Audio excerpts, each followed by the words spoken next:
Hello friend, welcome to my YouTube channel. तो आज मैं आपको बताने वाला हूँ राणा कुंभा पैलेस के बारे में। क्या राणा कुंभा पैलेस में आज भी भटकती हैं महिलाओं की आत्माएं? रानी पद्मावती ने हजारों महिला संग किया था जौहर। वीडियो को जानने के लिए वीडियो के अंत तक बने रहें। क्या राणा कुंभा पैलेस में भूत देखे गए हैं? क्या रानी पद्मावती ने जौहर किया था? चित्तौड़गढ़ का राणा कुंभा पैलेस डरावना है क्या? राणा कुंभा पैलेस में आत्माएं क्यों भटकती हैं? रानी पद्मावती के जौहर की सच्चाई क्या है? यह महल सिर्फ पत्थरों का ढेर नहीं बल्कि सदियों के इतिहास, बलिदान और अलौकिक कहानियों का जीता जागता उदाहरण है। राणा कुंभा पैलेस किले के सबसे पुराने और भव्य महलों में से एक है, जिसे 15वीं शताब्दी में महाराणा कुंभा ने बनवाया था। यह महल कई ऐतिहासिक घटनाओं का केंद्र रहा है, जिसमें प्रसिद्ध रानी पद्मावती का जौहर भी शामिल है। हालांकि उनके महल को लेकर अलग अलग मत हैं। राणा कुंभा महल के भीतर बनी सुरंगें और तहखाने सीधे जौहर कुंड से जुड़े मानी जाती हैं। दिल्ली से चित्तौड़गढ़ के लिए सुबह की पहली ट्रेन, जहां राजधानी की शहरी हलचल धीरे धीरे शांत होती है जाती है और बाहर खेते, छोटे कस्बे और बदलते परिषद मन को शांत करना शुरू कर देता है।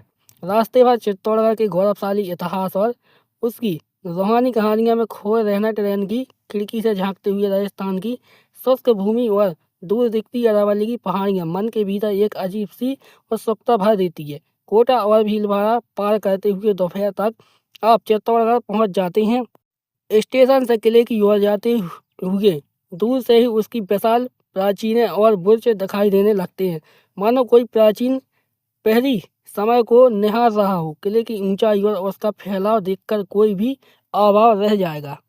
किले के भीतर प्रवेश करने के बाद कई द्वारों और घुमावदार रास्तों में गुजरते हुए अंत राणा कुंभा महल पैलेस के सामने पहुंचे। पत्थरों की विशाल दीवारें, ढहते हुए मेहराब और शांत गलियारे सब कुछ एक साथ अतीत में खींच रहे थे। राणा कुंभा महल चित्तौड़गढ़ किले का सबसे प्रभावशाली और प्राचीन आवासीय परिसर है। इसका निर्माण 15वीं शताब्दी में महाराणा कुंभा ने अपनी राजधानी के रूप में करवाया था। यह महल स्थापत्य कला का एक उत्कृष्ट उदाहरण है, जिसमें विशाल आंगन, भव्य कक्ष और कई गुप्त तहखाने व सुरंगें शामिल है। महल के निर्माण में लाल बलुआ पत्थर का प्रयोग किया गया है, जो इसकी भव्यता को और बढ़ाता है।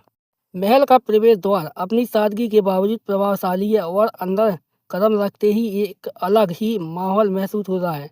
शांत, विशाल और रहस्यमय यह महल न केवल महाराणा कुंभा का निवास स्थान था, बल्कि यह सदियों तक मेवाड़ के गौरव और शौर्य प्रतीक भी रहा है। इस महल से जुड़े एक और दिलचस्प बात यह है कि यहीं पर महाराणा उदय सिंह का बचपन बीता था और यहीं पर उनकी धाय माँ पन्ना धाय ने अपने पुत्र चंदन का बलिदान देकर उन्हें बचाया था। महल के भीतर प्रवेश करते ही हवा में एक अजीब सी खामोशी खुल जाती है, जो इसके सदियों पुराने इतिहास की गवाही देती है। इसके अंदर विशाल आंगन, रानीवास, महिलाओं के रहने का स्थान और राणा कुंभा का व्यक्तित्व कक्ष, सब कुछ अपनी खामोशी में एक गहरी कहानी कह रही थी। कुछ हिस्सों में छतें गिर चुकी थीं और दीवारें जर्जर हो चुकी थीं, लेकिन फिर भी उनकी भव्यता कायम रही। राणा कुंभा महल के अंदर कई छोटे बड़े आंगन और कक्ष हैं। महल के केंद्रीय भाग में एक विशाल प्रांगण है, जिसके चारों ओर कमरे बने हुए हैं। महल की सबसे रहस्यमय विशेषता इसकी अनेक भूमिगत सुरंगें और तहखाने हैं। यह माना जाता है कि ये सुरंगें महल को किले के विभिन्न हिस्सों से जोड़ती हैं और आपातकाल में बाहर निकलने का मार्ग प्रदान करती हैं। इन सुरंगों में से कुछ को सीधे जौहर कुंड से जोड़ा हुआ है। माना जाता है यहीं पर दिल्ली सल्तनत के सुल्तान अलाउद्दीन खिलजी द्वारा किले को घेरे जाने के बाद रानी पद्मावती के नेतृत्व में हजारों राजपूत महिलाओं ने अपनी आन बान और शान बचाने के लिए स्वयं को अग्नि को समर्पित कर दिया था। इतिहासकार और लोक कथाओं में यह घटना जौहर के नाम से भी जानी जाती है। महल के भीतर घूमते हुए हवा में एक अजीब सी ठंडक और भारीपन महसूस होता है। ऐसा लगता है कि मानो सदियों पहले घटी वह भयानक घटना आज भी इन दीवारों में गूंज रही हो। रानीवास के खंडहरों में खासकर एक गहन उदासी और किसी अदृश्य उपस्थिति का एहसास होता है, मानो उन वीरांगनाओं की आत्माएं आज भी अपने प्रिय स्थल पर भटकती रही हैं। राणा कुंभा महल के बारे में सबसे प्रसिद्ध और रोंगटे खड़े कर देने वाली बात यह है कि इसे चित्तौड़गढ़ की सबसे भूतिया जगहों में से एक माना जाता है।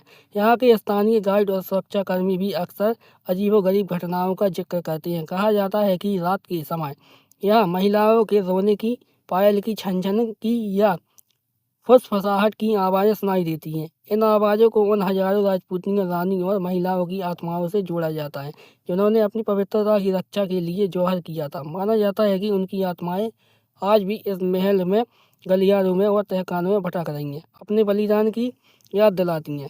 कुछ लोगों ने तो यह तक दावा किया है कि उन्होंने रात के समय कुछ अलौकिक आकृतियों को देखा है। यह कहानियाँ महल के ऐतिहासिक महत्व के साथ मिलकर इसे एक ऐसा स्थान बनाती हैं जहां इतिहास और अलौकिक शक्तियां एक साथ मिलती हैं, जिससे यहां आने वाले हर व्यक्ति को एक अविश्वसनीय और थोड़ा भयावह अनुभव हो सकता है। यह महल सिर्फ अपनी भूतिया कहानियों के लिए ही नहीं, बल्कि अपनी वास्तुकला और ऐतिहासिक महत्व के लिए भी उत्तरदायित्व है। अगर आपको मेरा वीडियो अच्छा लगा हो तो वीडियो को लाइक कीजिए, चैनल को सब्सक्राइब कीजिए और वीडियो को ज़्यादा से ज़्यादा शेयर कीजिए।